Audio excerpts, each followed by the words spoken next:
Tātou tāpua i atu i le tua.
Ua whaile le matupu ia ngā tete nu unga. Ro te teo i la wāo ke rupi ia whanga e tia le lalolangi. Sili sili le li o isiona maulunga whai o ia i lunga nu uma. Tātou tānu. Le atua sili sili e se o le na whāpa ia ina tangata i lausu awha. Mātou te walau atu i le mingao ngā le whaaloalo e te tauai. Ni e le lingi mai lau ngā pa ia i o mātou lunga e peo na e whaia e le au profeta ma le au apostolo ana mua. Ia mātou mautinoa lau whātasi mai le nei sauninga. Ma whaia e na mātou whaia vi inga e te tau ma lau mamalu. Ma whaia e na mātou whaitau lau o fionga mai loa lau fina ngalo lau whetalai mai ai. Ma whaia e fōi na mātou te talo ma le tonu, ma whārongolongo ma le manino. So soani mai e mātou i ma whaia na saunia mea unga, mōrewi inga o lo suafa pa ia e whaavau lawa. Amene. Tātou pese i le tua, i le pese ua saunia nā sareta, pese fitus fulmalfitu.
la tātou whaamoalalo I rumo le atua le te tāno.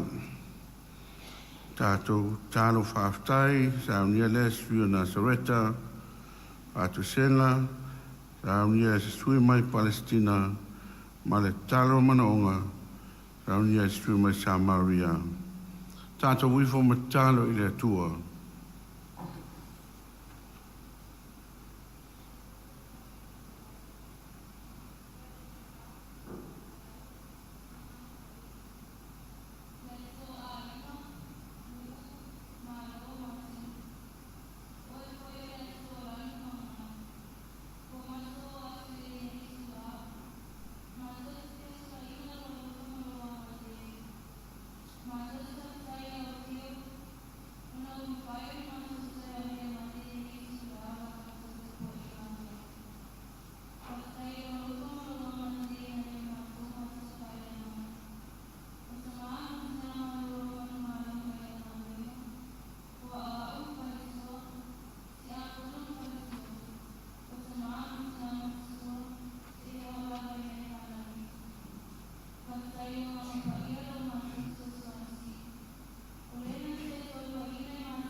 Ia te lau sila whanga o mātou tangata lo mātou watua.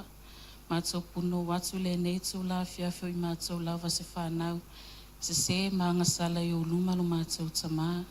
Wha maangalo in mātou I whonga le nei tū la whiawhi se I whonga I la mapona I o luma lo mātou watua.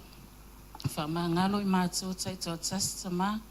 Pe ona tofu I mātou ma le ingoa. So foi mātou ma le se malanga sala I o luma wa esi la fia lo mātou watua. Wha maangalo si o mātou nei atunu o Samoa. Mai lava yona taitai se I pa ia se wau pito iti lo mātou tamā. Mātou talo I lau fia lo mātou watua. Sina matau al totolo al pele Yesu Keriso. Wha peona maliu mwha lava awa I nungol sa tauro. Ono I mātou lau whanau wangasala. Mātou talo ma leo lenga le lau fia. Le tūru mātou tamasi si le se. Le nāua I luma la mātou whaaftai ma le whātou singa peo na monmoli Elisi o suia kampani le nei tūla le fiafi. Ha mātou o atu I lawa fio tamā. Peo na e whetalai e isi me mātou te mana awa ia mātou o le atu le talo le tūru mātou tamā. Le nei tūla fiafi o toi au whanga poto lau whanau. Tono lau nei man malu pa ia o mātou toi mai Whaafo ia tu le vi inga o whaamanu ma le whaanetanga I lau fio. Nea le tua mātou tamai le ngona o mātou loto. E le nei tu la fiafi le whaaftai I lau fio. Wa o le nei wa mātou au lia mai le nei tu la lo mātou ola. E le I lava se tala vale o whaalongo e mātou talinga. Wana o le alanga o le fia ma le oli mai lau fio. Mātou mana o ngai tu atu I lumo lau fio. Tamā Mātou tuuina atu se mātou ekalesia nei. Sunga le whawhiangainga ma le whalitua ma nofo ialo le tua na mātou tamā. Ia lofa ma whamanuia ia te ila ua. Au la whiangai e tono se mātou nei nu uli tawa suina le puvai o le ola. Whamanuia fo i whanau. Peho na mātou mafuta i le tua na mātou tamā. Ia lofa fo i ma whamanuia mātou tamā matina wa malo lo mai launga luenga le tua na mātou tamā. Whapeo na whiangai niso i la tau ma le tino mai. Mātou wala au i lau fio i e lofa ma fsoswani ia te i la tau. Ia lofa lau fio ma whamalo lo, whafoisia le malosi. Ia ua le tau tua ina o lau fio ma launga luenga le tua na mātou tamā. Ia lofa whamanuia i mātou awa o fsoswani mo la tau whalitua. Ai le ngata i leo whaifi au nofo a ingo lo mātou mafutai. Talo le tua mātou tamā peona i eilau, wala wina se tasi foi. A whaifi au no whainga tonu so mātou nei, e kalesia, tamā, na mātou te talo lava i la ua fiu. Ia whapeona e pui pui, ma e la vea i mai a te i mātou. Ia te ia, malwhalitua, ia e se ia o lava i le taimi. Whatau nuina i launga ruenga le tua mātou tamā. Talo le tua mātou tamā, le poutu o lau e kalesia, ti a kono, ia lofa lau fio ma whamanuia ia te ilatou. Whapea fo iona iai nisi, si mai atu i atu nuk mamao le tuor mātou tamā. Saidinga malosi, saidinga tongfiti. Tamā te talo i lau fio, ia tu atu i lumo lau fio, ia lofa ma fsoswani ia te ilatou, o whiangai ia ilatou, mai o le nei o langa le tuor mātou tamā. Talo i lau fio, ai ale malosi o lau e kalesia nei. Le tele o whaososonga mo whaafita auli. O mai tau le nei vai tau le tua na mātou tamā. Ia e lofa ma ave ese mai a te ila tau, ma pui pui ma la vea ilo la tau wola. Ai e whaasino mai tonu lo e kalesia nei. Ina ia tau tua lo fina ngalo ma maua pele o la manuia mai a te oe tamā. Talo e lau fio le tua na mātou tamā. Tinama tamā mātou tua so mātou nei kalesia. Ua le mawhai ona pa au mai la tau i le sauninga o nau. Ma i le tino ma le malosi fo i le tua mātou tamā o le te tusai. Ia e lofa ma whaamanuia ia te i la tau. Talo le tua mātou tamā le nei tu lao le afi. Ua toio se waiaso se anga le tua mātou tamā o na mātou o atu le i le whaamna tuina o le aso whaapitua le whanau. Mātou wala au lau fio ia e lofa ma pui pui. Malavea e mai lau fio ia te mātou le nei. Vai aso le tua mātou tamā. Mātou iai nei, peo na mātou wa aia i televise, ia mātou nu umamao, iai fo ile tua mātou tamā, o whaalave lave, o la matia i leo la whanau. Ia e lofa ma pui pui, ia mātou whanau le tua mātou tamā. Whiangai e la tau ma oa onga, ai le ngata i lea le tua mātou tamā, o le nei vai aso i su enga o le a whiangai mai la tau. Ia lofa lau fio, whaamtala loto, i fo a ile poto ma le ata mai, a waso la tau lumana i manuia. Talo le tuor mātou tamā le nei tū la le fiafi. Nisi fo i olo o maua le tino mai. Ia lofa lau fio mau o ato i lau whaamalo longa i ate i la tau. Nisi fo i olo ono fosala i tonu le to ese le whare pui pui. Ono whaasalanga u whiangai mai la tau. Ia vea le tā, ma le sasa, li i matama i ta i leo leo. Ina ia furitua i la tau le leanga. Ia whaasanga mai, tau tua lau fina ngalo ai maise le tua na mātou tamā. Na mātou whiangai e ma le nei o langa whaingatā i le nei lalolangi. Talo le tua na mātou tamā le nei tū la o le afiafi. Le alua i o lau upu, le a fola ina e lau au auna le tua na mātou tamā. Ia alu ma le mana, ia whaapa ia ina e lau o fio. Ia mbaua se vi ingo lau fio, e tū mau pero mātou whaatau waa le tua na mātou tamā. Le tuor mātou tamā, so mātou atu nu o Samoa, le tā pena i fo i whanotanga peo na mātou tali māloa i le nei vai tau. Tamā, e le eise me whaingatā e lau a fio. Mātou tu atu ilu mō lau a fio i e lofa mafsosoa ni mai. Whaamanuia le taitai o so mātou mālo. Whaamanuia le palimene le tuor mātou tamā, suia o sifonu, suia whaipule le tuor mātou tamā, i ave ese le whiaina i ate i la tau. Aia whaasanga ane sa ili ta pena se luma na imanui o sa mua watu pulanga lalo vao le tua le mātou tamā. Whata whai taulanga i fia i tonu so mātou nei atunu i alo whangia la o fiu. Mātou tapua inga fiafi i alu male mana i a maua pēr lava se vi ingo la o fiu le nei tū la tamā. Tamā o la mātou mana o ngare luma o la o fiu. Le ase mea ua le ala atu la mātou talo e ala meiso mātou manuia. I e lofa mafoa i mea tusa o lau māsani. O hafo ini mea ua mātou so na ole atu ai. O le tusa malau whaafonga le tua na mātou tamā. I e lofa mawhaambangalo mai la mātou i fonga nei. Le nā le mātou te talo e ala atu lau so afpele Yesu ke wiso la mātou ali i malwhaolo. Amen.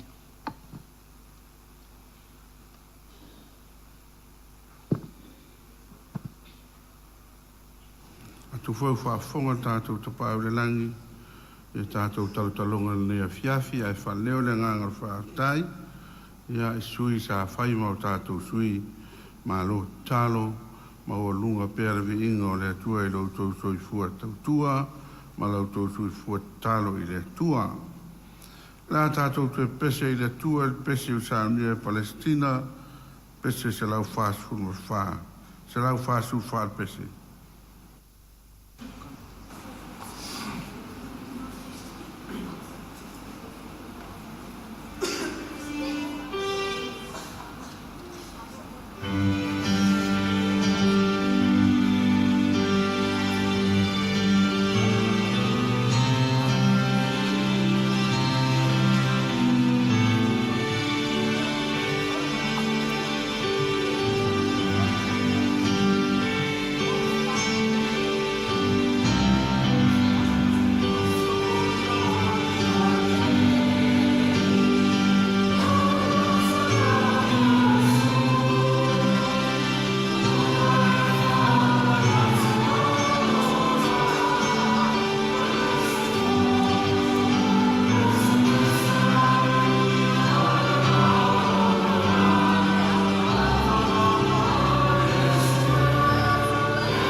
O le whaitawina o le tuspa ia ko ngaina lea se sui mai Kalilaia.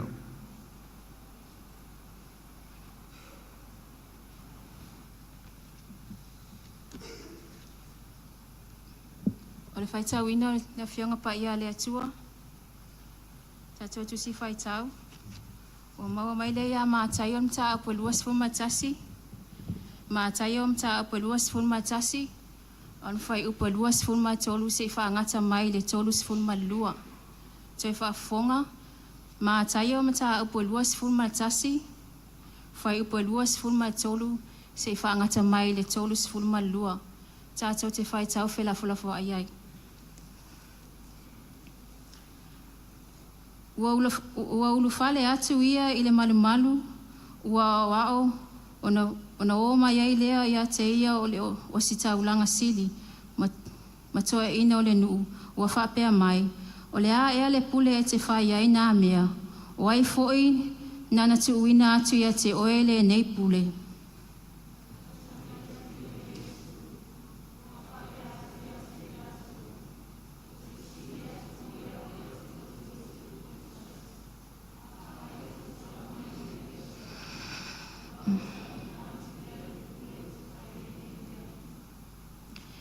Se papatitonga ea i o ane mai i whea, mai le langi ea, pe mai tangata. Ona lātou whelafulafua i ai lea ua whapea ane. A whai tātou te whai atu mai le langi, ona whai mai ai lea o ia ia te ila tātou.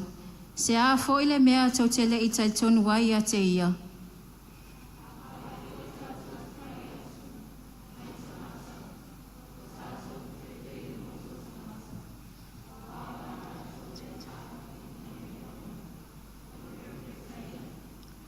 Ona lātou tali mai ai lea ia Yesu, mātou te lei loa. Ona whetalai atu ai lea o ia ia te lātou. O te le tau atu fo ia te o tau le pule o te whai ai nei mea.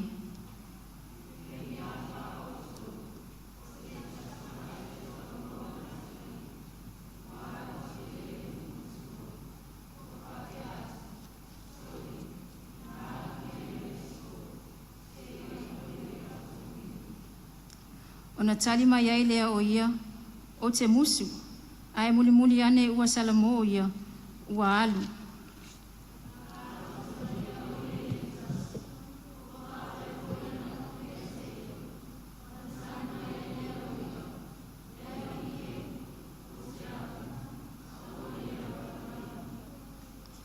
O ai ea sola ua na whaia le loto o lo la tama, ona lātou whaapea mai ai lea ia te ia, o le ulu matua. Ona whaapea atu leo Yesu ia te ilatou. E moni, o te whai atu ia te otou. E mua atu tangata o la fonga ma whawhine talitane ia te otou i le mālo le atua.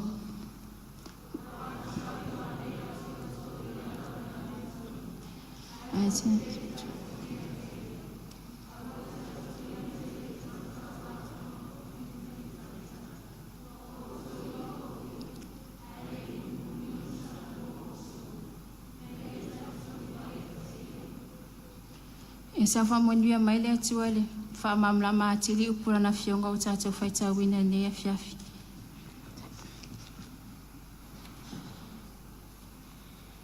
Ia tu whaftai, ia mōre whangaina o whionga pa ia le tua. Ia a mōre tātou tūtulai, pai tātou tau tinonga, ia o tātou au tau mwhai. Tūtulai mai, whamomole, ia tau loto whātasi, tātou tau tinonga, lau tau mwhai ke usiano. O whamoe, whamaro si mai o Iesu ke riso ia te au. Nei, o sia lau whengainga maleari. Ia o tau mwhai o na whai mea uma e tusa malo na whinangalo. O te tatalo ia te ia so uma, o te whai tau ia nā whionga ia so uma. Te alo ese i nunga awa ia so uma. Aile ngā teilea, mea uma o loa e tau ona o whaia. O mea ia o te tau mawhai pia ia ia so uma o lo ula. Le aso nei, vea ia uma tangata o le au tau mawhai mō ke riso. Te matua whamaoni le whengainga ma le au uso. Te aluana i poto nga uma. te fesoasoani ai wangana ua whalawe-laweina ua se mea ua silafia i Iesu ua tau na whai ma whalawe-lawe. Ia fesoasoani mai lai i lo tau mwhai. Amene whaftai alala mai i lalo. Ole a tātou toi pese le pese sa unia sa Maria pese se lau sifuru mane lima. A mai al pese lea ia ona whaasolo mai lea o tātou kompani i tō tō ia o filifilia mo le nei aso. Whaasolonga foi a mata mai Nazareta, Palestina, Samaria ia Makalileia.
ia e tātou kampanu tatas.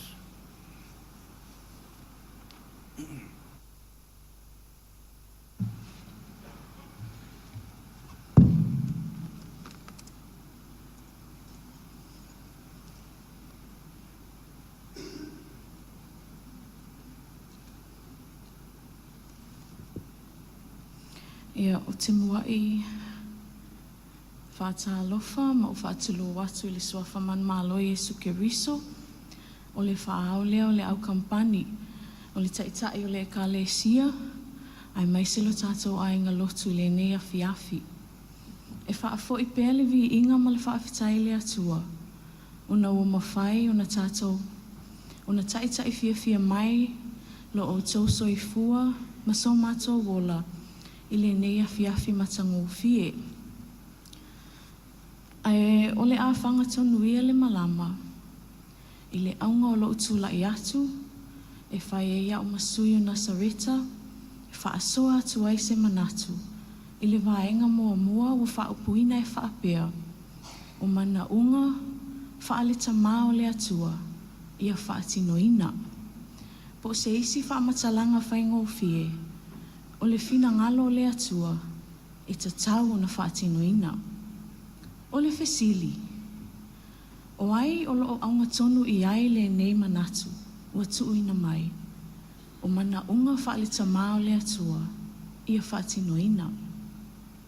O le tusi sa whaitawina i le mātai o e luasfun maltasi, e whaavaeina i le manatu, e le o lou i loa, ai o le fina ngalo le atua ia whaatinoina.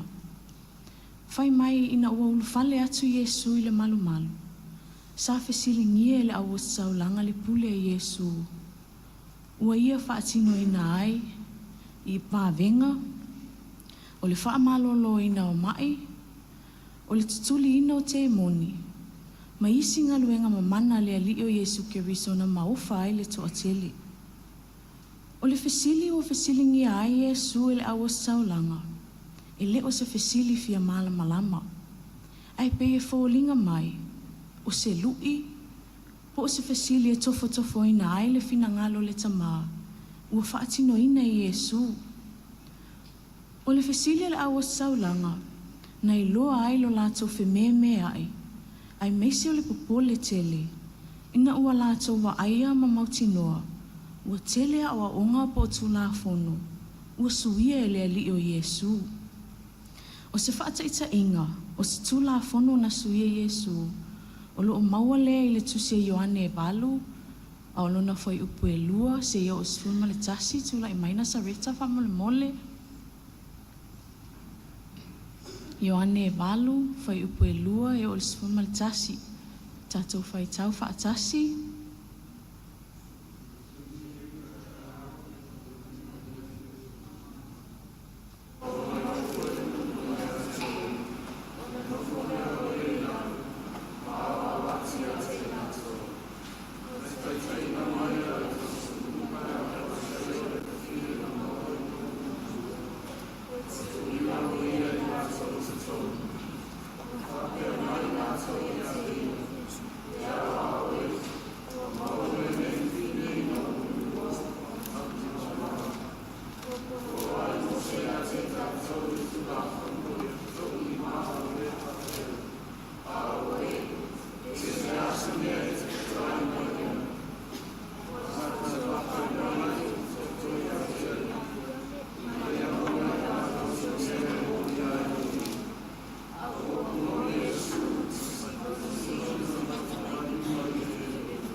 Whaafafonga i le tūla whono na whasilingi ai le au Farisaio ma le au tusi upu Yesu.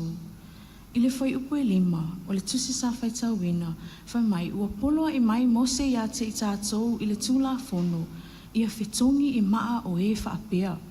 Ma le whasili ua whai mai, pese a se mea te whetalai mai ai. Pese a se mea te whetalai mai ai. O le talia Yesu na matua i maofa ai o loo i le whai upu e fiti o le tusi sa whaitau wina. O whetalai mai Yesu, o ai o outou nei. E le aisa na angasala, ia mua i tongi se maa ia te ia. E wha amata e le aloa ia le whaatinoina, o le talia Yesu, ai o le mea wa manino, sa tau tala Yesu ma le mana. Pe sa whesili fo i ma le mautinoa, e le ai, le ai lava se tasio i la tau o tuuina mai le fine muli lua, e le o iai se angasala. O loo manino mai fo i le tusi e Ioane sa whaitau wina, o loo lango ina ai fo i le autu, le te le o le malama lama o le autu si upu ma le au Farisaio, ai maise o le au wasau langa i le fina ngalo o le atua.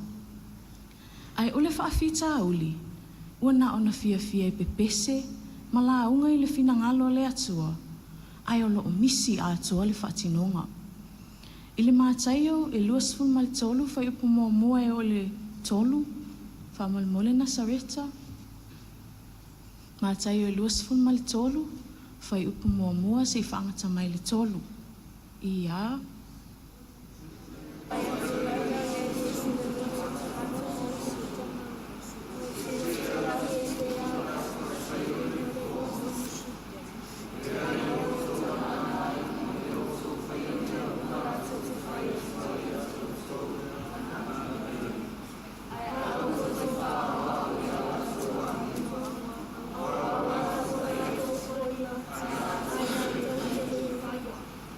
Taina Sareta mai lalo. Lea o whetalai manino lea li whaola i le moto tangata. Ina ia usi tai, i mea uno wa o atu le au tusi upu ma le au Farisaio. Ai aua, aua lava ni ifaa o ia lato wāmiu. Ele I tali Yesu se tali tu sao I le fisili ala au saulanga na fisili ni ai o ia. Ai pe tai, na tali o ia e ala I whata oto ia tali e to alua. O le tama matua, na wala au le tamae ngalue le whato anga avini. Whai mai na musu, ai muli ane o salamu, ma ua alu e ngalue. Ai pe tai o le usala I titi, na wala au le tamae ngalue, ma ia tali o le aalu. Ai muli ane e le ngalue. I lea whata oto. O lo moli mai ai se fe au, po o se au onga tāua. I le o lo wiloa, po o lo malama ia fionga po e fina ngalo le atua. Ai o le whatimonga. O lo o whailoa mai foi e le nei whata oto. O lo o tu ava noa pea le atua I lana whanau. Tusa lava po le ala o tali atu I wala au mai le tamau. Ai a e salamo mal whamaoni, ma e toi fo le fina ngalo le atua. E tutusa lava lea mal tama matua, e peo na whetalai mai e Yesu I whata oto. O lo whai mai fo le Iakopo e mua runa whai upo e lua sifun malinua. Ia whai I tātou mai e ana I le upu. Ai le na o na whaalongo. But be ye doers of the word, and not hearers only.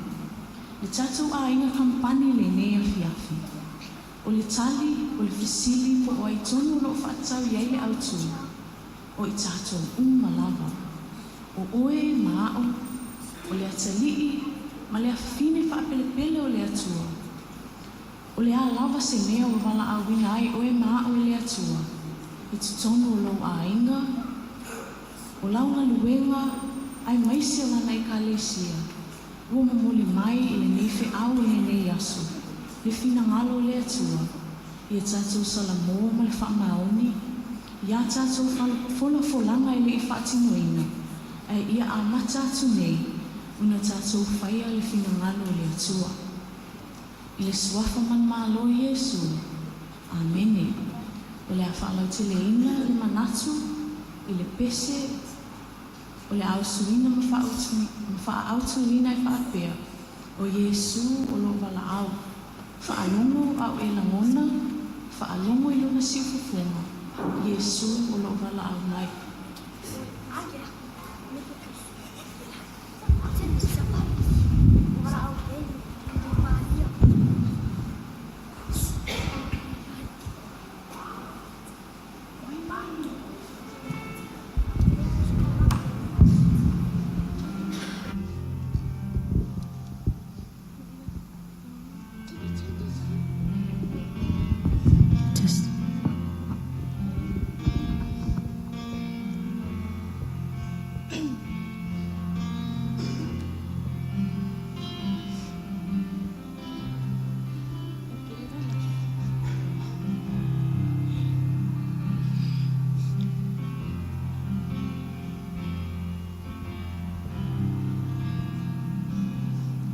Falungo hawelangona Falungo luna si ufofonga Yesu alo bala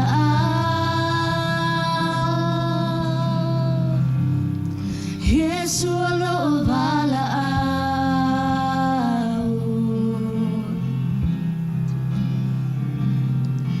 Tuatulile yawe mafaya Tuatule awavanoa Yesu alobala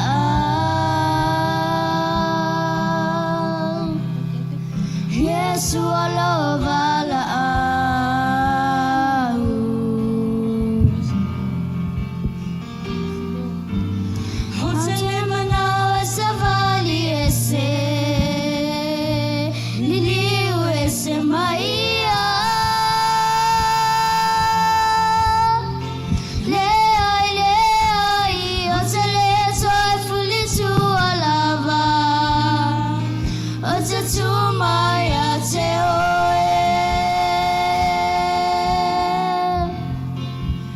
Yesu apa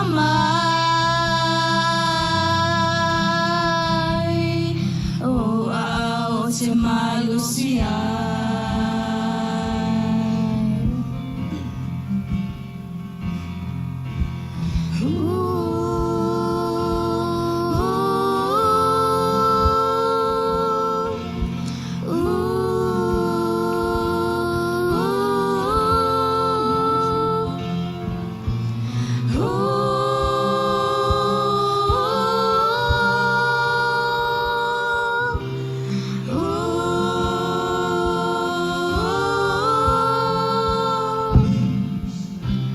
Listen while you still can hear.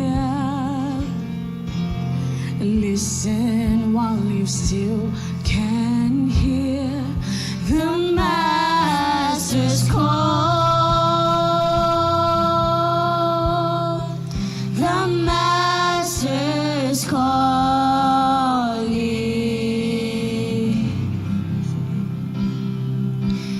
Bow down while you still bend. Bow down while your knees still bend. The Master's call. The Master's calling.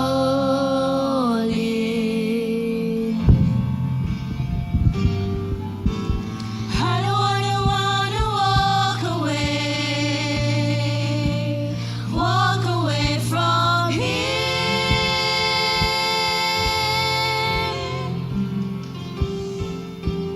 I don't wanna walk away from here. Bind me to your side.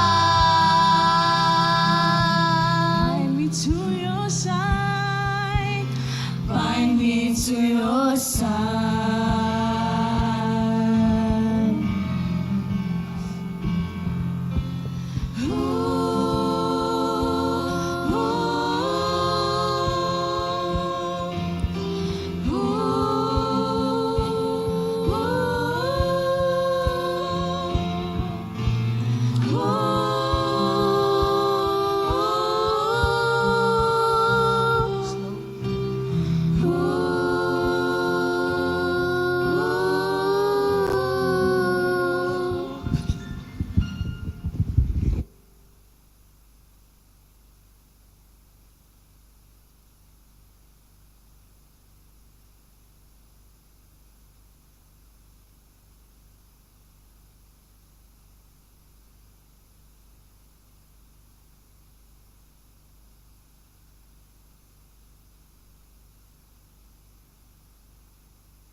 Nā tātou tā whimawia I le whaamoemoe. Ua tātou tau tino atu ma le le whifoifoi ai. A wai whaamaoni o ia ua fola mai. E le whaititia le anganga o le whaafitai le atua. Ona ua tātou au lia manuia mai, le whaafowina o le nei māsina luna se fulu o le tausanga. E whaatalo whatu ai lau sunga le taitai, whaatalo whatu le tina o le ngaruenga, le nofo a kampani uma le nei afiafi.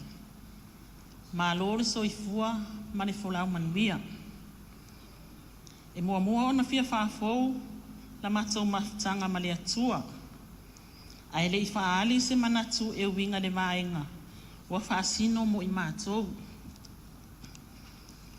O lea, Palestina se tūlai mai, o le pese toru se lau fitu sfulu, whai upu mua ma le tali. Lo wali I ua whawheta, ilo sanga o kama wailo atino ilo tasi pe ama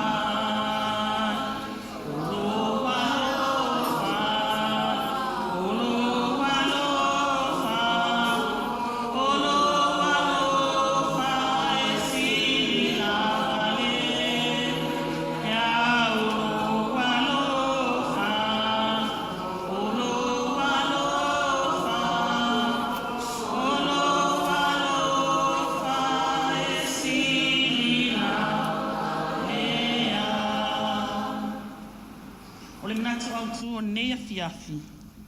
Whaatino folafolanga. Whaatino folafolanga. Mato te fia moni mau I le vai ngai lua e whapea. O folafolanga whaatali e ioe ai le whaatino ina. Mato te fia moni mau le vai ngai lua. O le vai ngai lua lo mato moni mau iai. E fiso o tai le lei I le o langa lo tato wolai. O te fia vai ina le vai ngai lua. Ini vai nga se lua. E whai ngofi ai la mato mau. Mua o folafolanga whaatali.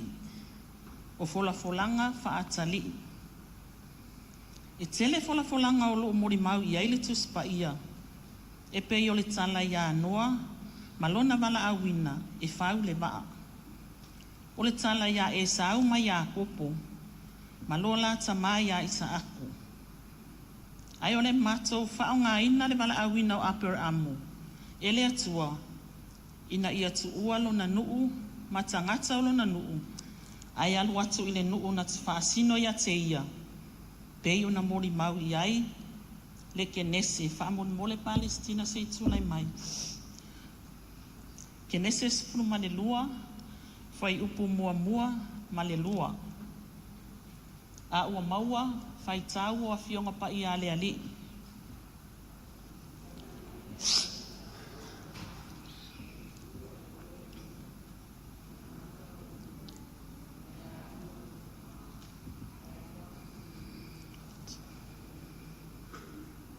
Whai oi manu tele, o te wha manuia fo ia te oi. O te matua wha maluina lo ingoa. E manuia fo I oi. Whaftai alala mai lalo. Ia o le tala I le toi tau wha amatala ina. E winga le forofolanga le ali ia aper amo. O le tala an tatou maua. E sua malie wha manuianga o le tangata e wha alongo. Masa vali lo na wala awina mai le ali. Wha pia fo I tatou pe a tatou wha atino. Ma le wha maoni ni ngā luenga. Boni whatonunga, e tu mai mo I tātou I totono a inga, ngā luenga, ma e kālesia. O le vai ngai lua, e ioe ai le whaatino ina. E tele foi tala lo whamauina I le vai ngai le tangata, tauta ua I le tuspa ia, na ioe I folafolanga, ai le I whaataunu ina. Mua o le tala ia iona, Malona wala awina, e alu I ni neva. Lo mori mau aile tusia yo, ai Iona, ta mole Palestina. Iona mua, a lona whai upo mua, se whangata mai le tolu. A ua maua, o a fionga pa ia le ali. Ni ia Iona le atali o amtai, wa whapea mai, Natu la ia I na alu I ni nevali a ai tele. A alanga atu I ai. A wawo o mai. A watu la I na I sola I ta sisa ai luma le ali. Wa alu I foi o I ai. Mana maua le wa ai alu I ta sisa. Na watu ai lea e ia o le tutongi. Ma alu I foi ai. Yo mai la to I ta sisa I luma le ali.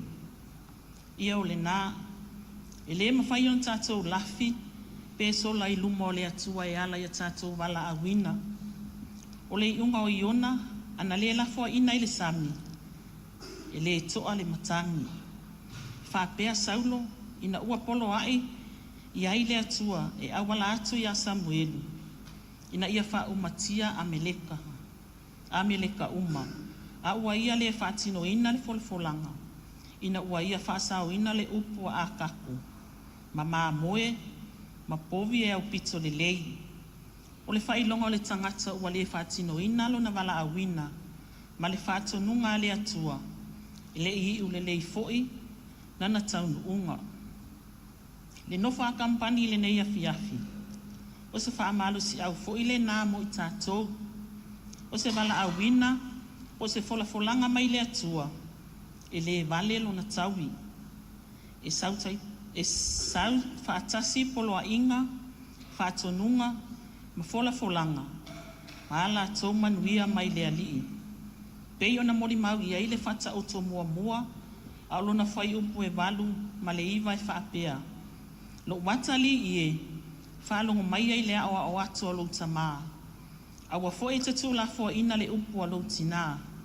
A wai whai ia mea ma pale matanga o fia i lo ulu. Ma mea e asoa i lo ua. E whaapea nā leo langa nei. A si itia lo tūlanga ona o le folanga. O whaataunu wina. E le pine le tele o tamao a inga. Ai mai se whaamanu ianga ese. Ona o lo whaatinonga. Wa whaamali e loto. Whaea i nā ilo a inga. Nuu ma e kālesia. E whaiwina atu ai le matou mau i le pese se lau fitu. Whai upo mua ma le lua. Tali.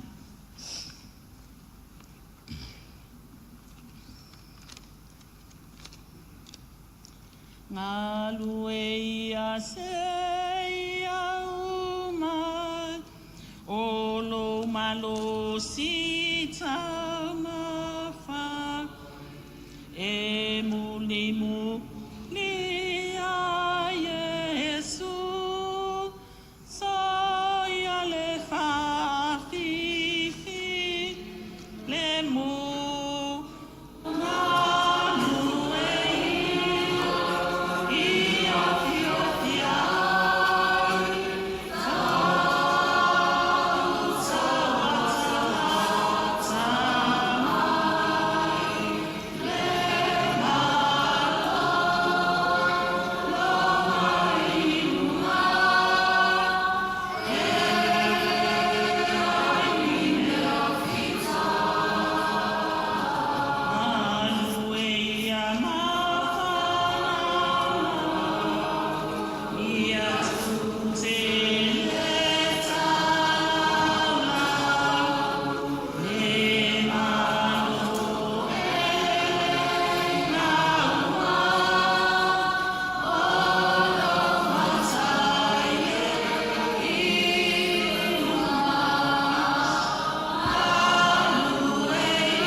Tai manuia le tina le ngaluenga le no fa kampani uma le nei afiafi.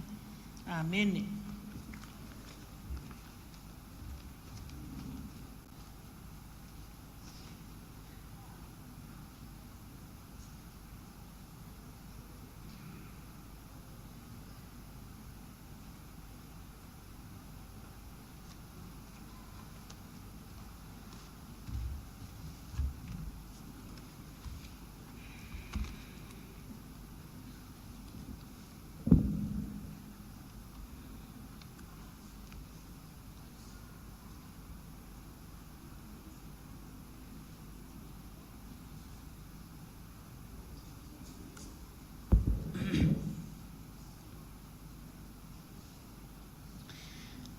Le swafaman malo e skiriso, fatalo fatwai lau sunga taita e sauninga, lau sunga whawhiangainga, fatalo fatfo ilpa ia maulunga tata e kalesia, yona tūlanga whaalupe ese, fatalo fatfo e nufoa kampani ese, Malo lon sai, malo flau.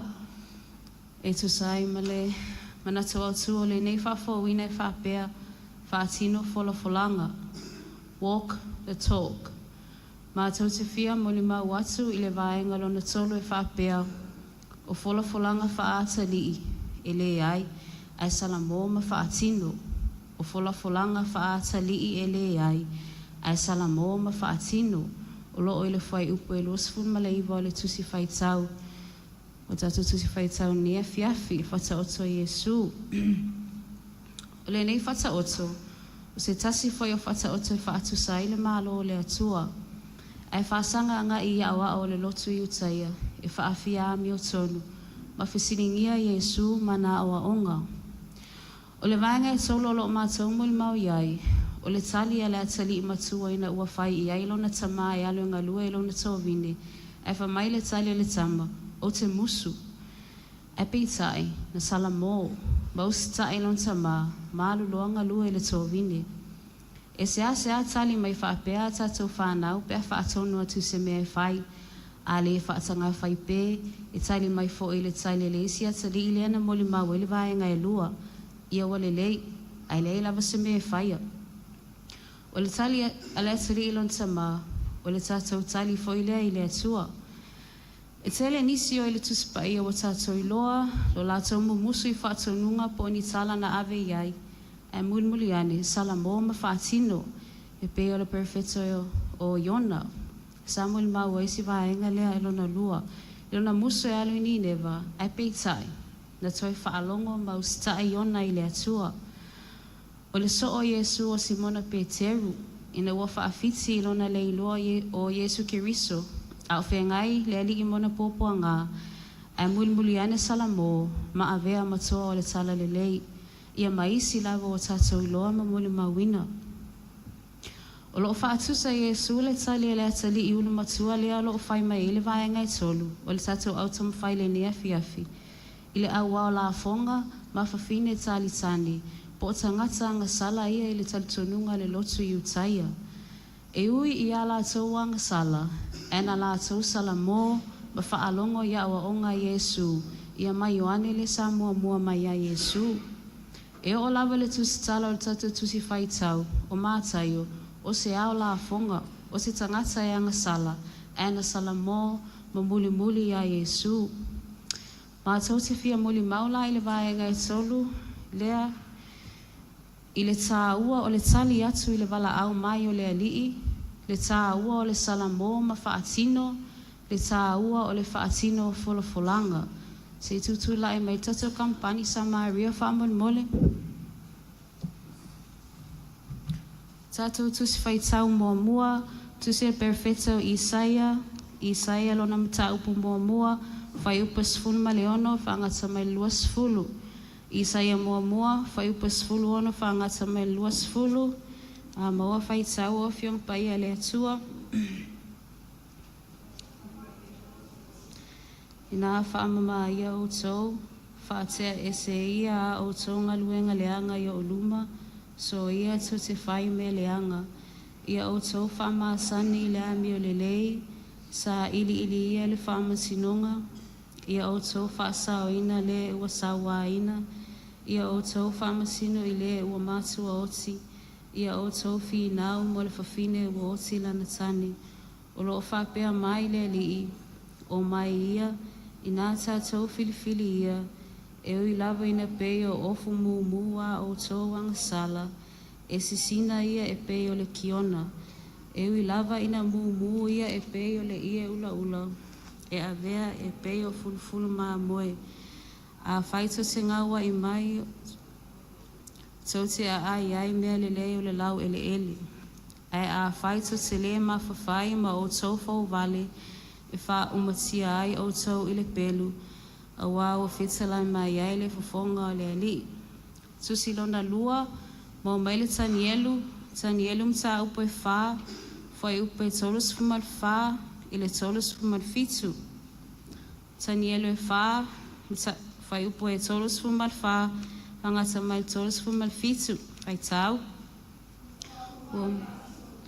No wha sanga e ai lea o masa I le langi, o a o ne puka nesa, o na a utoe ata mai ai lea, o na o whaafetai ai lea I lea sili ese, ua o whaane ne atu fo'i mavivi I atu ia te ia o le soifua e whaavavau, o lana pule o le pule e whaavavau lea, o lona malo o fo'i e au tupulanga lava lea, o I lato uma o e no nofo I le lalolangi, ua peise I ua le ai I lato, ua ia whaia fo'i e tusa malona finangalo I au o le langi, a toa mai o no nofo I le lalolangi, I le ai se tasi na te tau fia lona a au, pe whai atu ia te ia, o le a ea le mea e te whaina, o na pō lava ia ua o toe ata mai ai, ua toe fo'i mai a te au lo mamalu ma lo mata ngō fie, ne ia mamalu ai lo malo, o utu la whale fo'i ma li isa ia te au,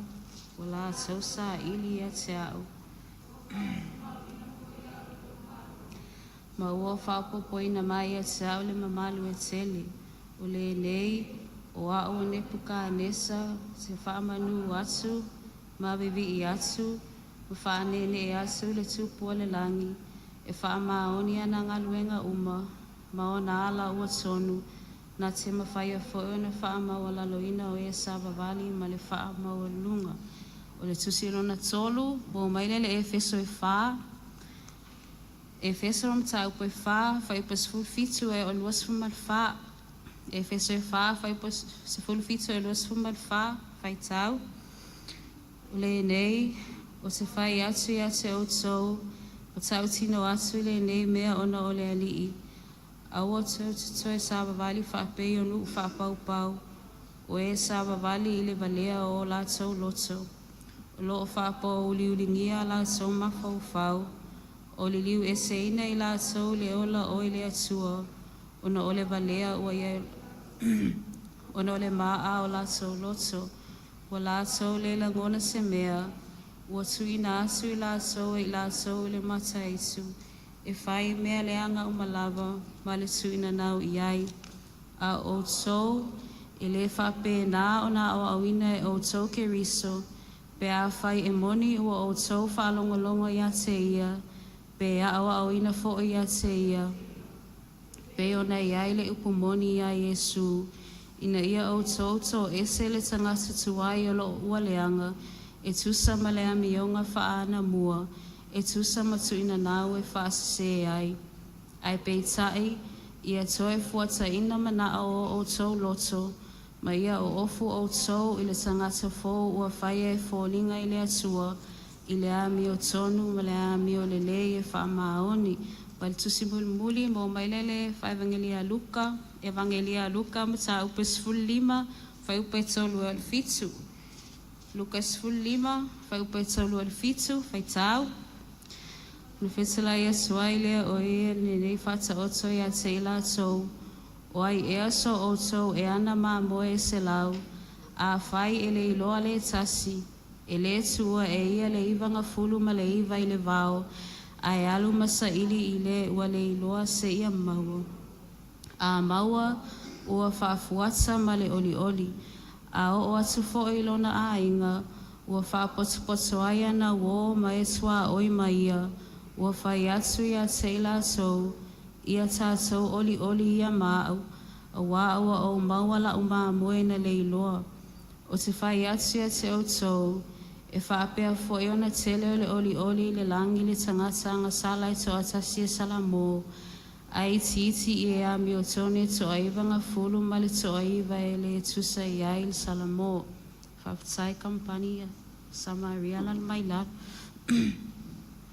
O le tusi whai tau mua, le tusi a Isaia, o apopo a inga le perfecta o Isaia le nuu o Israel, ona o le matauti o le angasala. Whamai o toi titi lava a vea e pei o so toma ma komoro. O lo whetalai mai le atua, e tu o ia na angasala, ai whaamasani I a mio I le lei. Ai po le ale mu angasala, e pei lava o le kiona, ma pei o fulfulo ma moe le papae, pe asala mo ma fo I le atua. O manuia e maua I la atua e ngā wae ma whaalongo I le atua, e ai mea le lei o le lau ele, a oe whaalongo ngata e oti I le penu. O le tusi lona lua, pe ona I le tusi e tanielu, o le tala ia Nepukanesa, o se tupu whaamawalunga ma le iloa le atua. Na lapata e le atua e ala i le miti, na whaamatala ina e tani elu e whaapea. Atu maua i Nepukanesa ilo na whaamawalunga, malona le iloa le atua. E te aia matangata e mau whaatasi mamanu, ma tau mafa i le mutia mō tau sanga e fitu. Se e sila fia i Nepukanesa e iaile atua e sisili ese. Na tau nuu lava nei mea, na savali le atua i ana folfolanga, au whiana o iai folfolanga whaamawalunga a Nepukanesa. Na liu manu, ma ai whaatasi mamanu. Ana toi ata mai Nepukanesa. Rei e ana upui na tātou whaitauina ma whaafonga iai. Wa salamo, ma whaatino le whawhitai le sisili ese, o le e ona le malusi umma. Wa tātou whaamautino a atile ai foi, o le atua e whaamangalo, mai alofa i so si tangata.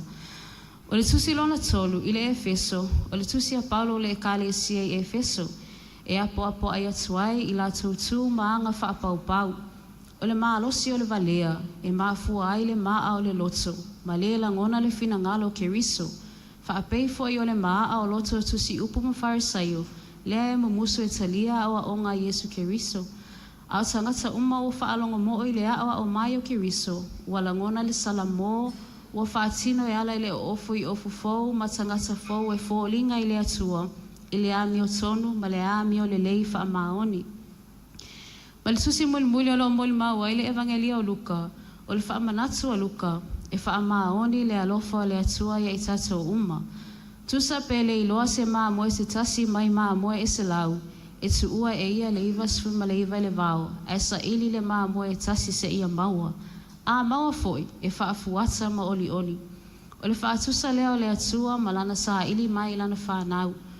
O le wha atusa o folofulanga le atua o lo savali ai lava, e o mai lava le taimi nei. E tele le oli oli le langi le tangata ngasala e toa tasi. Ai sala mō. Ai se ala tātou te mamusu ai e whaatino o tātou wala awina pēo o le taimi e whaatino ai. Ai se ala tātou te whi alo whaaiai ma le whaatino a tātou folfolanga. E le lei lava le musu ma le whi alo whaai, e mulmuli ane, sala mō ma whaatino, e peo le atali i matua, awa e peo na muli mauluka, e tele le oli oli le langi, i le tangata ngasala e toa tasi, ai sala mō. E lea i lava se atali i esili i lo Yesu keriso le alo le atua, na ia fio mai le langi, ma whaatino le finangalo no na tamaa. E te tauan tātou whaata e tai umai le tali e le atali, tātou te maua i le manuia, ma le noa i le maalo e whaavavau o umana saunia e le atua. Ia le a wha uma atu le matou mau, i le pese le kalesia metisi se lausfulu iwa, ma te oma Yesu, e tau tino ai sa Maria wa mātou salamo, ma whaatino le finangalo le atua, ma muli ai se ia o le whaavavau. Amen. Jopis. Ma te oma Yesu i aso umanei, na te tai i le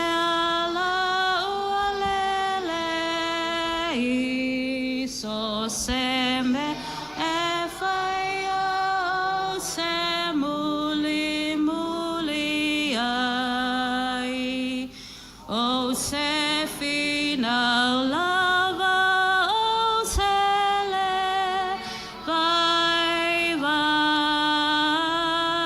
muli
manuia te lele atu e lau sunga le whawhengainga, le whatua ma le ainga, whapea tatu e kale sia nia fiafi ai ola Samaria le alo fo le atua, whawtai.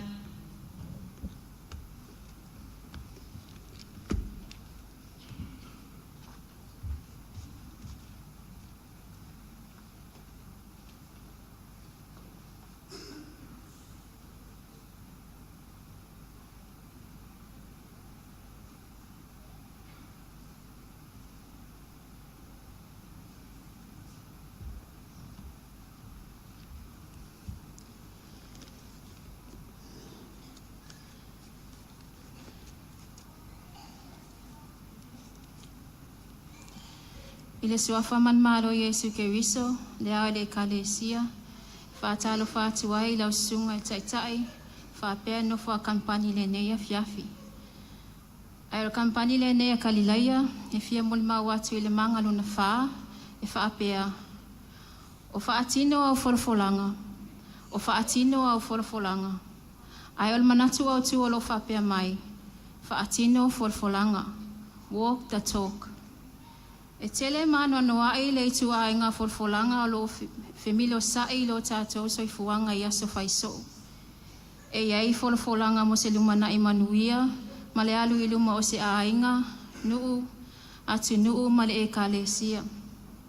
E iai fo i wholofolanga e wha moe moe wha atupu wai, ve singa, ma whewaiwai a inga i le wā wha le tangata, ma so o se wha la potopotonga. Ai ole a se upu po se sosoani mai le fionga pa ia mo i tātou ina ia so longa manuia lo tātou so i fuanga le nela langi tātou te iai. Wala a watu kampani Kalalaia, whamolmole se i whaitau mai le kenese sfulu ma le lua, whai upu e lua, ma le tolu whamolmole a maua whaitau mai.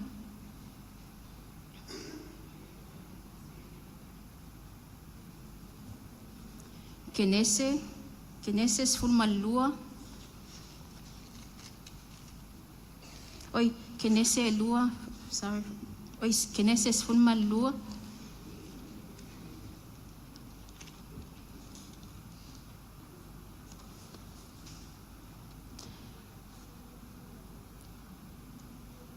O te whaia oe manu tele.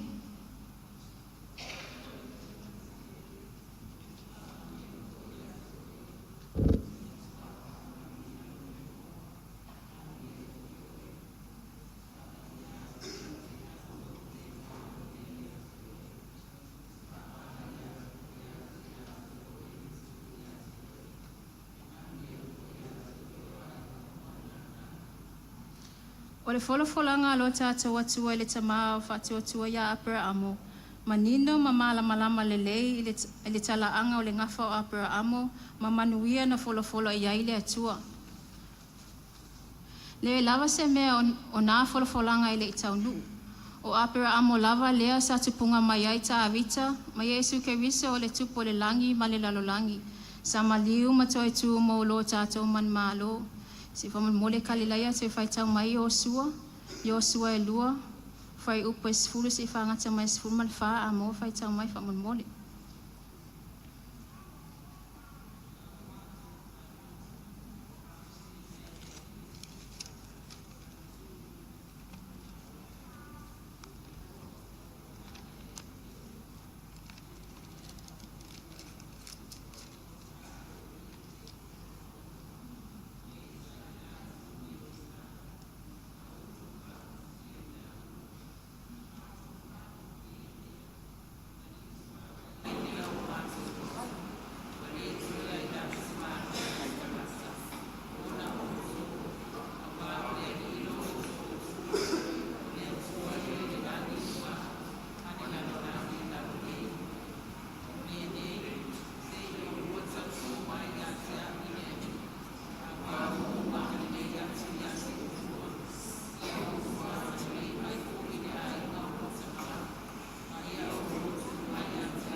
o le fesili.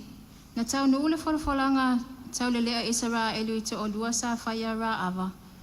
Whai tau mai o sua e ono, whai upa sifun malfitu.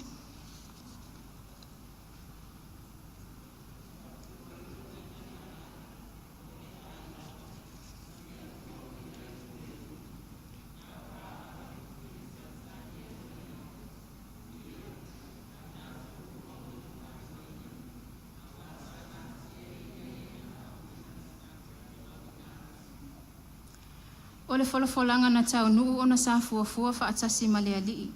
A o le yasi alii Israelu te olua Jericho. Ua lewa na iloa ele whawhine talitane rā awa le matautia o le atua o Israelu. O le afuanga le na o nanga le I tau lile ai. Sa asi ilo la tau nuu. Mai iwa I lava ina whaasa o ina mai le oso whainga Israelu. Sa whalafola lava e tau lelea Tau le lea o Israelu le whaasa o ina mai o ia malona a inga I taimi o le oso whainga ma sa tau nuu lava. Aisea, o whalafolanga e mai le anganga o le atua, e o ngā tasi ma le musumusunga o le anganga pa ia. Tusi whai tau Ioane e lua whapon mole kalileia, whai upo sifun malfitu se whaangata mai sifun male iwa.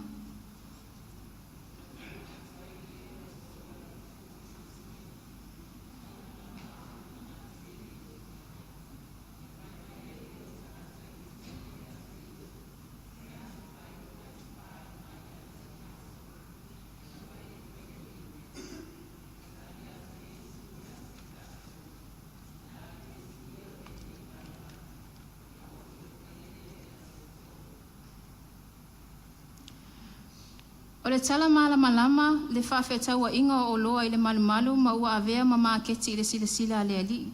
Ua matua le mawhauwhau ma ua matua ngasala tele le nei mea ilumo o le atua.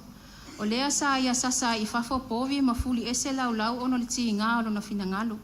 Sa whape atu Yesu, aua le whaia le whale o lo tama ma whale whaatau oa. A e tali whawhia poto mai le au I taia. Se a se whailonga e te whaali mai a te mātou. Ioe, o le ala le na o le tali manino o Yesu, ma fola lona le peti o le malu ma toi whausia I aso e tolu. Ta alofa I le tali whawhia poto o le tangata. Ai manino mai ai le matua le malamalama I winga lo loto o whetalainga ma folanga le ali. Whai mai la tātou tali, e whaanga fulu ma le ono tausanga na whai ai le nei malu. Pete toi whaia foi e oe I aso e tolu. O le tali wha le tangata ma le tali wha le tino ai lilo I manatu. O lo o whetalai Yesu I le wha taunu uina o folfolanga na ia fio mai ai le nei lalolangi. Ioe, e le I pepelo le whetalainga a le ali. Na iu ina whasiotia I aso e tolu ma toi tu man malo mai le oti, mai le tunga mau. Ina ia taunu lava folfolanga ina ia ola oe mau. Ia manue tele lau sisunga taitai whaapea no wha kampani a eola kalilai le alofa malang le alofa le atua whaatai.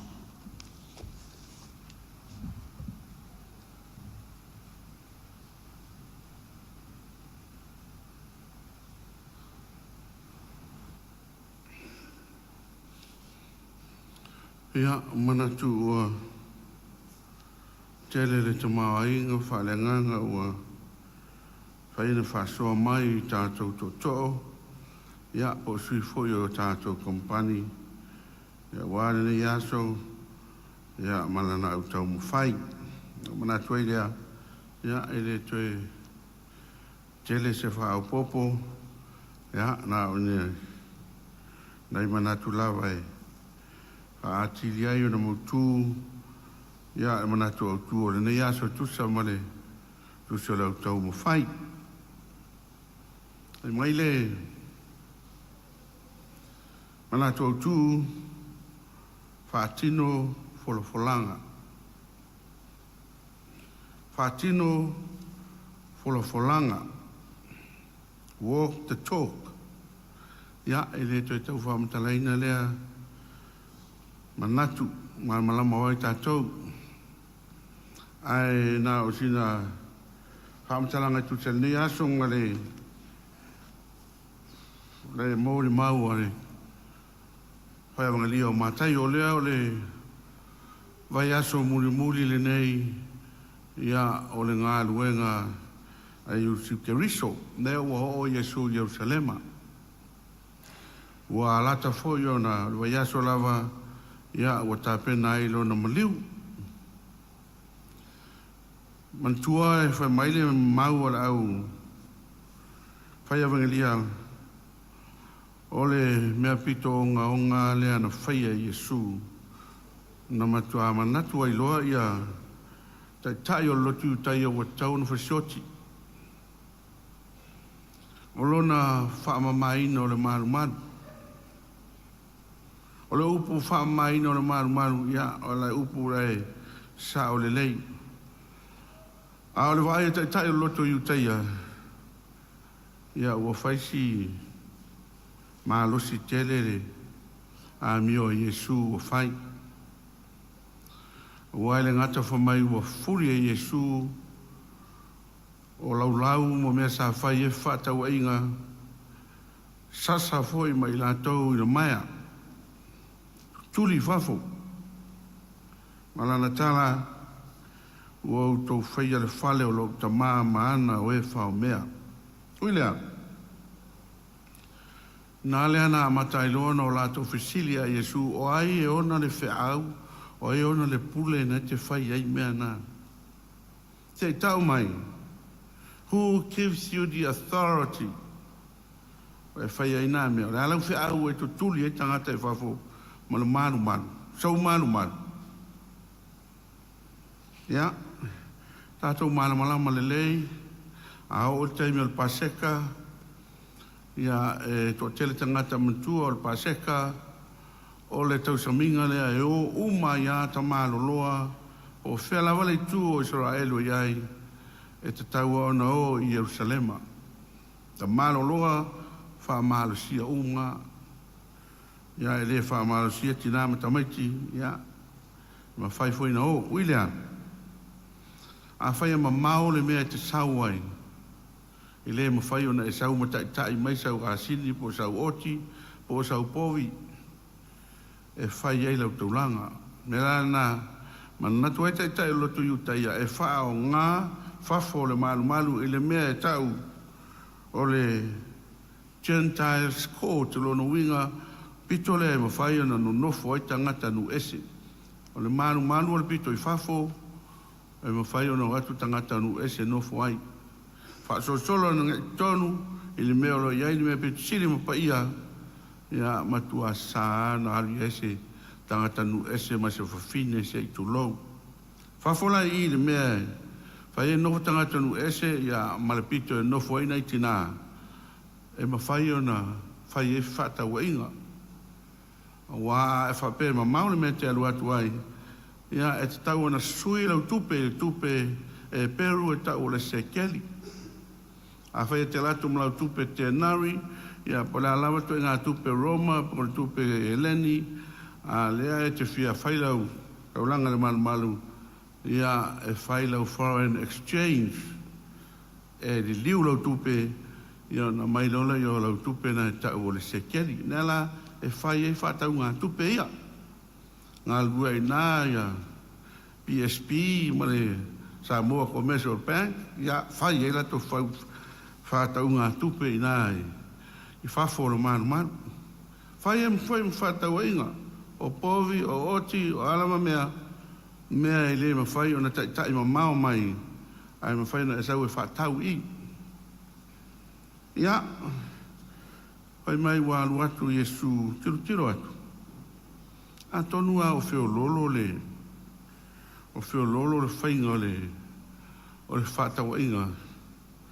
A o le mea ua whai, ua abuse. Ua songa whaatau ngā ma sono si ngata o mea, ua lato ngā oi ai fo i lato foreign exchange, ia, lona winga, ua le saa fo il whainga o lato swinga tupe. Nēlan whetalai le tua Yesu, ua uto whaia le whale o lok tamā, ma ana o e whao mea. Lona winga, ua tau ngā oi ai i le whale o lok tamā. Ma fuanga le nā. na asu ai lunga laulau, ta furi solo laulau, tau ai solo i fafo ia, mea sui ai tupe, ia mawhai le maia ai sasa ai tangata. Ia, manatu ai lau, tai tai o lotu, too much. Too much tele mea Yesu leu whai, over tele. Nā la sa la to manatu e doa, ua ta tau ono fasioti. Wilea, e mai a Yesu, whamai la to fisiri a Yesu, o aina matua le pule ia te oe. Whai aina mea. Ana i o tali a Yesu. Se i tau tali mua mai la ila fisiri. A tali mai, i ona tali tfoi la ia. E la i elwa engen tātou whai tawina. E ana fisiri a Yesu, o le baptisonga Ioane mai whea. Mai le atua, pe mai tangata. Ia o mai walato whetau talai.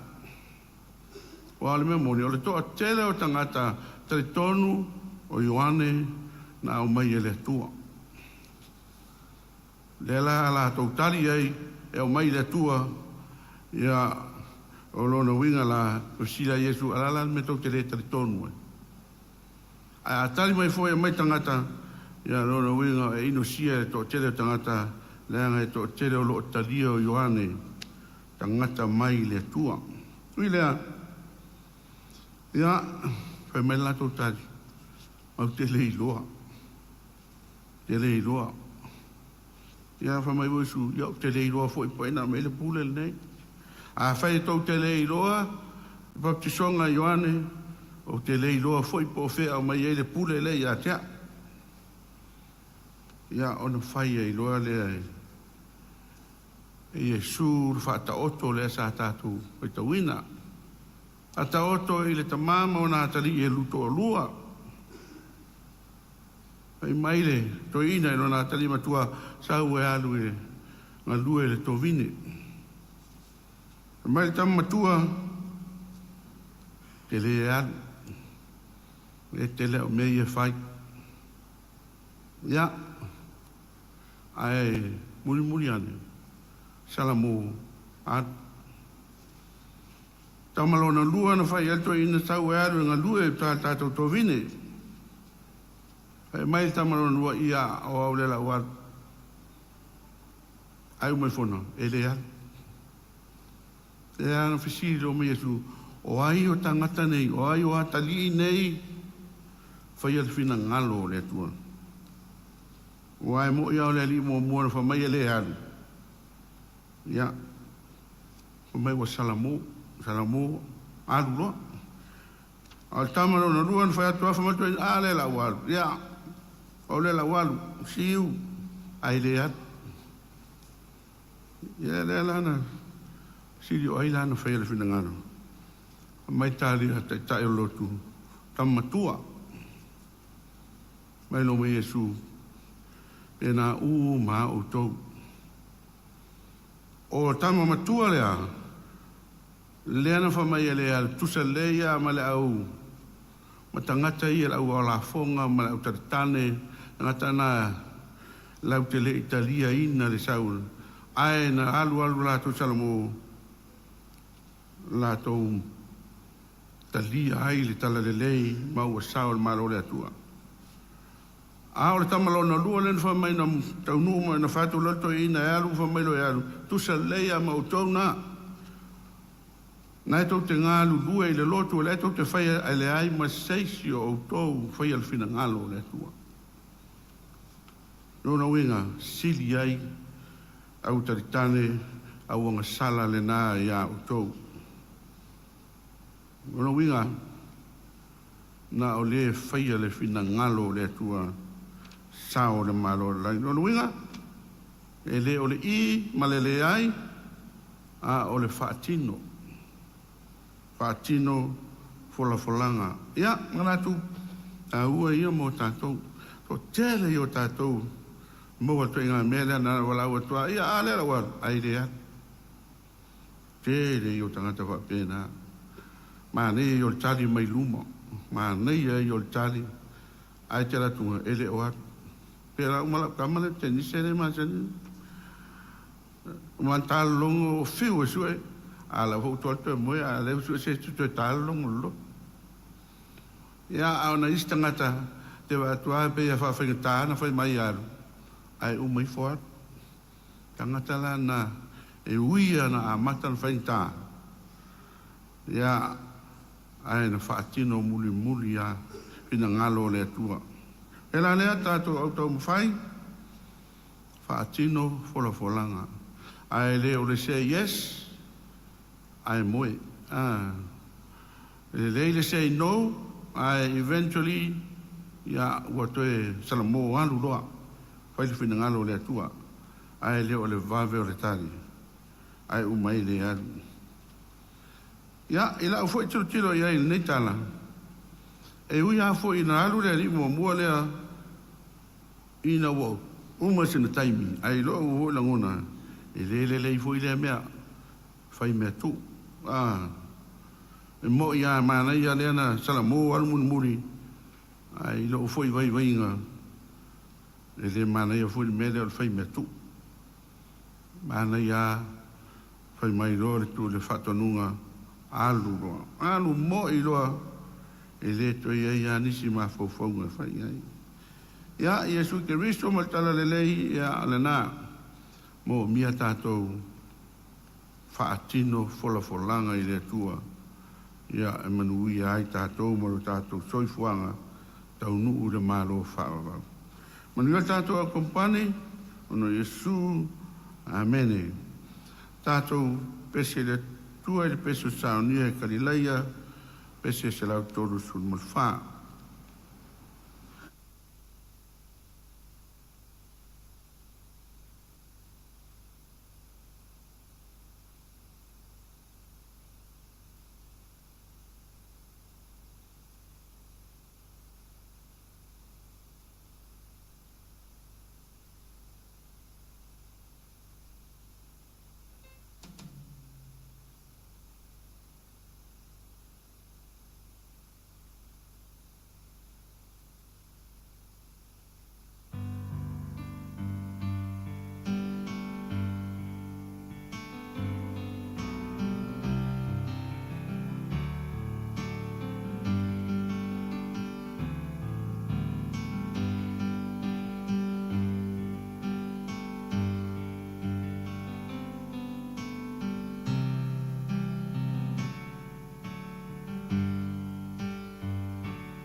Ia manatua whaafongaina e le atua la tātou tāulanga ua whapea fo i ona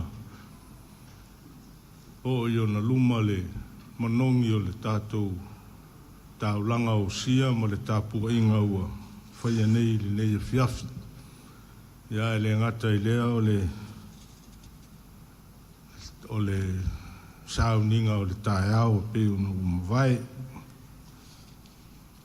Ia, tau ina ia tū mau pe ia te ielo na lawawi inga nei māsuku mai o le whāwau. Lea wa mautu atu le ai o finangalo le wha moe moe o le whiau whale nganga o le neia fiafi ala le tātou sauninga whale au tamu whai. Le fwoi wa tā pena ma sa saunia le tātou tamamu tātou nei aso. Me lea ia mo li atu whawhitai ma le whamalo, lau sunga tamala ngā luenga, ia mo le ngā luenga whita, le ngata o le tāpena ina o le tātou tāpua inga whale au tamu whai nei a fiafi, ia e whapea fwoi le sauninga i tāi au, ia e te nane le whaatinoina o le sakarameta o le paputisonga, ia e whapea fwoi ma le whamantunga o le nei aso. Malo whawhitai, malo sauni. E le whaimawhia sauninga ma tāpenanga e peo na whengai malau sunga le nei aso. E a mori atu le ngā whawhitai, malo le whātoatoa, ia, malo le ngalue, puno wai ma le whamaoni. Ia wā le whātinoina o le soifua wala wina o ngā luenga le atua. Ia, mātou talo ia anga le leile atua ma whamanuia i lua soifua. Sanga wha au penga ina pea o lua e au penga o le tala lei. Ne maua i pea lua malosi dilo whale nganga e wha au i whiau ma le ngā luenga. Ia e wha pea fōia na maua lua malosi di tino. Ia o le waa ma le ipu e tau ave ai whiau ma le ngā luenga le atua. Ia tau ina ia mana le whiau le nei aso, whina ngalo ma wha moe moe tātu uma, sanga tapu e pea ma tapasa inai, loutou soifua ma le tātu wola whale nganga, ia o tātu sa ili atu mo le atua ma lon whina ngalo. Ia ai whawhanga mai o lautou ngā luanga māsani lei, i lautou soifua ngā lurue ma le soifua.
Bea nei le seunga maua atu e le tautai o le ngātai whale a wā o lea ua tini pā o le uto ma lo whai o le whaiwa.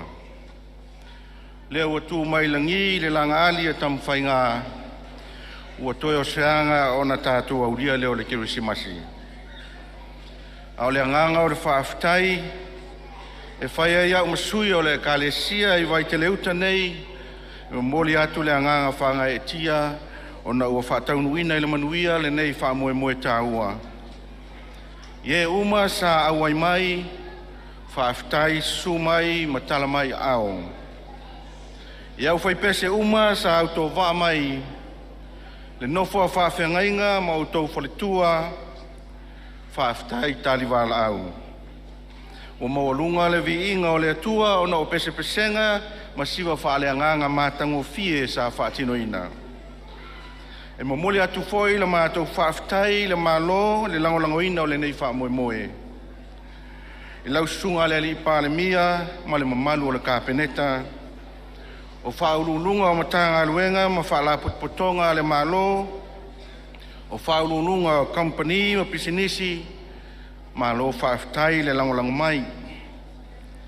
Whaafitai atu foi le ofisa mamalu o malu o le malo. Komisina langolango ma le aufaiga aluenga atoa ia lii ma tamaitai leo. Whaafitai mo lo tou sao tāua i le talaina o le polokalame. Ma iai lava le whaanaunau tainga o le a whaauau pea le nei whainga pāanga i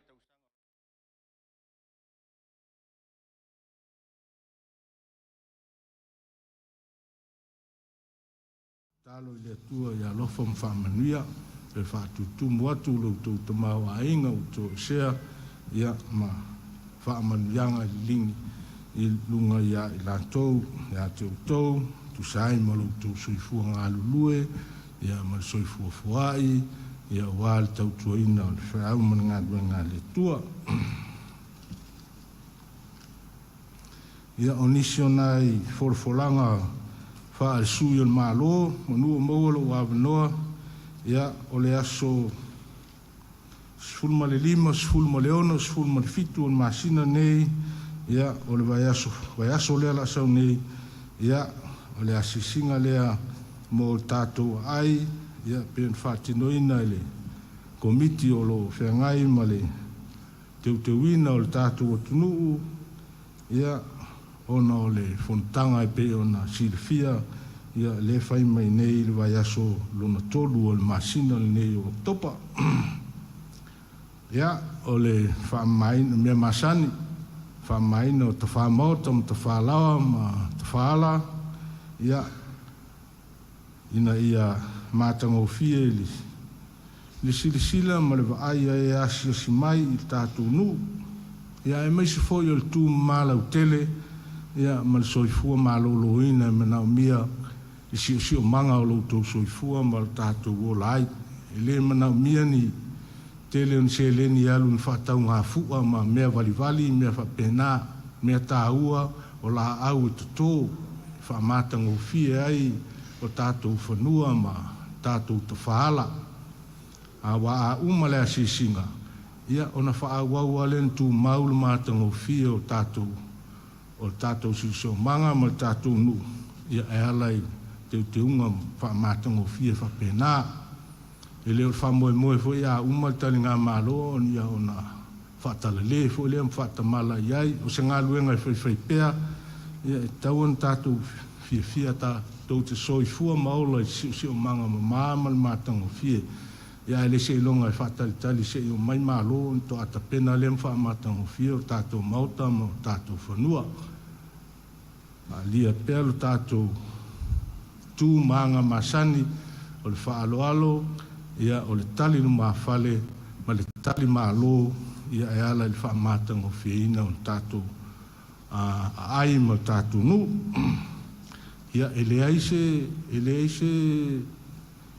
ni togi foi ia maua i nei mea i le vaega lea le veai tatou e lei ni faailoga e maua a le mea tāua ia mamatagofie siʻosiʻo maga tatou te soifua ma ola ai o le fautuaga foʻi ma mea o tātou whatala pisi se vai atu le malu malu nei, ia, e tauna tu le la pisi tonu o le tanga pepa po le tanga o umon saunia, ia tu o i le lunga o whatala pisi, a leo le tau ai vole le whasala lau ai lunga, i le mwhaina vea le tā wale au la pisi ni la pisi sala lau solo whapena, a tu whale le tonu o le tanga, ia tu o i le lunga o whatala pisi. Ia, o tu alalo am whautuanga, i leo ni mea fau mea umasani ia tātou i so uma. Pe a whai tātou te soifua, ia maola, e le ngata o tangata e soifua e malama lama, ia o tangata fu i ola ma maola whapai e ina, ia e whapena i soifua ngā tātou te olai.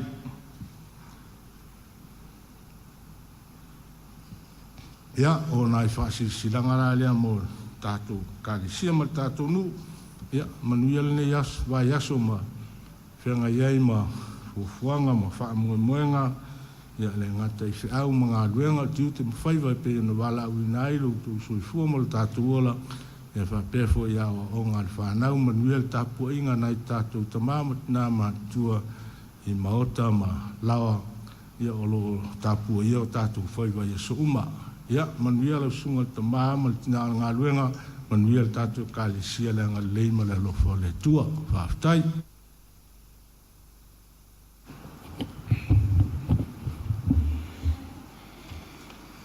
Ia, ia manoa e whailo whatoa e a leo le ngā whaftai tātou lau lau. Unga whailo tusi whapefo tu tupe ma lau tō lau lau. Ia le alawa e mōi mawina na ngā ruenga whatino. Le waiaso mo le waiaso.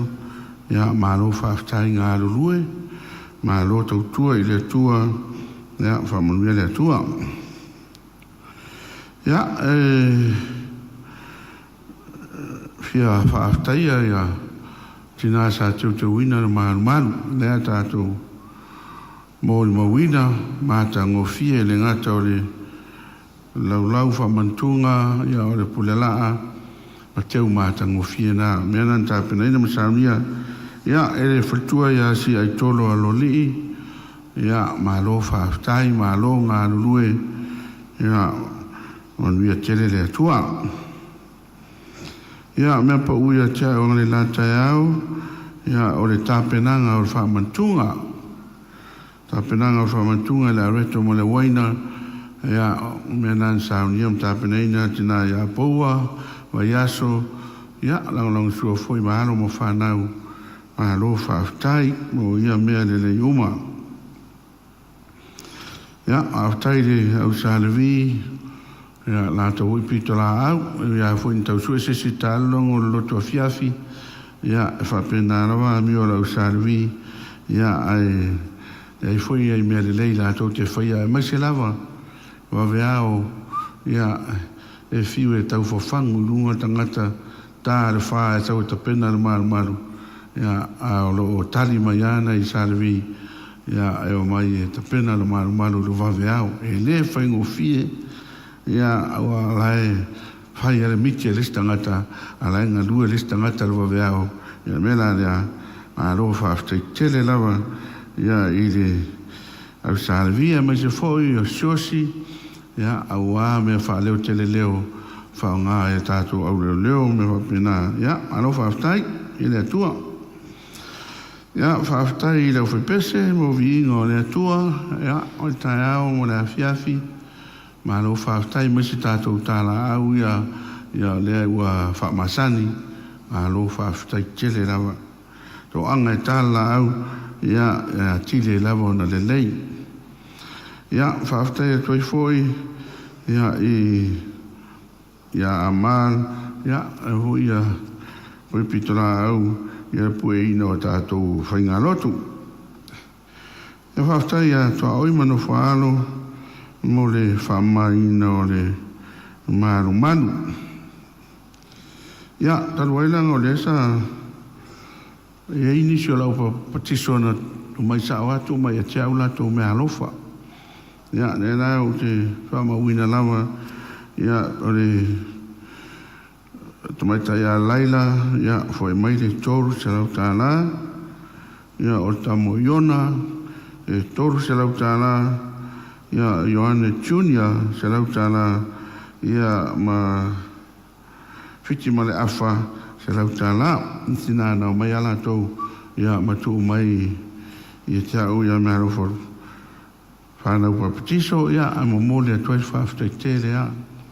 Leo se mea lawa e tau tōngia ngā aruenga, ia e whainga tā rau tau whaaloalo e maise, rau tau silasila i lea tua, ia ma le ngā aruenga mea lea, ia ma lo whaftai. Ia talu e o lewa, whalongo atu ia i tātou te unga ai, ia manatu lea whamore mole tātou talavou a mai a ia whamuri mai, a muri mai tātou pe a mai a nei le tātou tāpoinga. Ia, whamonuia le tua, pe au newa iaso, uru whafo, mare uru whale, ia, maru a awanga le lei o tātou tapau, le langi whea ngai fwoi nei whanau, ia tāpena la tau suenga, ia maise o onga, ia whamanuia tere le tua, unia le tua tāpua inga nei o tātou matua, ia fuafuanga umon newa iaso, ia iaile a ngare lei o tātou tapau sili le langi. Ia o le la, o le a tātou whai ui le tālo. O luia marfile mua la o fio le atua lo mātou ta mā e lofa sisili esu te riso lo mātou li ma le whaola to tas. Maftanga le mutsia ma la o fio nganga pa ia. Tu mau mai e o mātou lunga. Lunga lau whanau le lalolangi atoa nei mātou mai o le whawawau. Whawawau lawa. Amen.